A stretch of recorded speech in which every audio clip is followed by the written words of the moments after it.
After Effects has the ability to composite in 3D space by allowing you to optionally convert a 2D layer into a 3D layer. This introduces a few more parameters to each layer, including X, Y, and Z values on the position and rotation, for example. In this movie, we'll take our pre-compositions and combine them all to create a field of images. First things first, though, let's go ahead and do a little bit of housekeeping. I'm going to select all my assets here, and I'll just command-click on my compositions to deselect them. And now I can just click and drag my JPEGs into a folder, which I'll rename Assets. So with that done, let's go ahead and make sure that we have these row of icons enabled. This is our switches. If you don't have these, go ahead and click our little hamburger icon guy and go to Columns, Switches. And once we do that, we can click and drag down our 3D layer switch and turn all those 2D layers into 3D layers. And lastly, let's go ahead and make sure our renderer is set to Cinema 4D. We'll go to Options and make sure that the quality is set to 1 to get the fastest interactivity inside of our composition window. Now that we've done that, let's go ahead and switch this guy on so we can see these handles now that we have access to. Each one of these is a handle for X, Y, and Z space. You'll notice that as we twirl down here, our transforms now have 3 values for the anchor point position. We have X, Y, and Z accordingly, and we can click and drag this guy and start to separate this out into Z space. Now that we have this optional Z space, we can start to introduce a bit of depth just by clicking and dragging and shuffling these images in 3D space. So while I can do that all inside this one view here, After Effects does allow us to have multiple vantage points by switching over from one view to 4 views. And you'll see here now I have an active camera, I have a top view, I have a front view, and I have a right view. I'm going to turn off my transparency for each one of these. And now this makes it a little bit easier to see. When I select them all, you can see that there they are. All the layers are floating in 3D space. And I'm just going to verify that I have enough separation here for each one of these layers. I'm going to push this guy back a little bit. And this one over here somewhere. Okay, that's pretty good. Let's go ahead and do the same thing for the second composition. Let's go ahead and click and drag all our 3D layers. And come back here and switch this out to Cinema. Make sure that that's set to quality of 1. Yep, that's good. And now we'll switch this over to 4 views yet again. And in our top view, let's turn off that.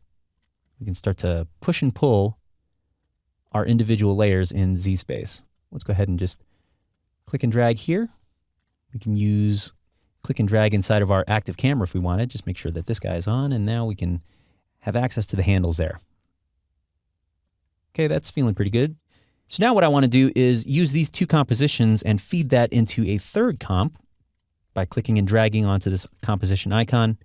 And yes, I will create one composition from these 2. I'm going to rename this one Master. We'll click and hit Return. We'll say Master. And now you'll notice that in the Master composition, we have the same 2 pre-comps, but now they're reverted back to 2D layers yet again. So what we need to do is turn on our 3D layer switch, and we have access to the handles again, but you'll notice that they are flat planes, and we don't see the 3D separation in Z-space that we had previously set up. So let's go ahead and turn off these transparency grids, and now what I'm going to do is select these layers. Let's zoom on down to the very, very end so we can see all of our image planes in place. And now what I'll do is turn on collapse transformations for each layer. And essentially what this is going to do is bring back and pass through our 3D information from our pre-compositions and bring them up into our master comp. So this is a really handy way to get one layer to control a bunch of other layers. And so we can do the same thing for our second composition. Let's go ahead and move this over a little bit.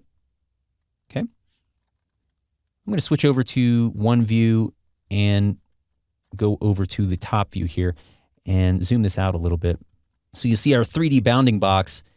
We switched up from 2D bounding box. Now we have a 3D bounding box for each layer of our composition. I'm going to switch back over to one view active camera. And what I can do now is mix and match 2D layers with 3D layers.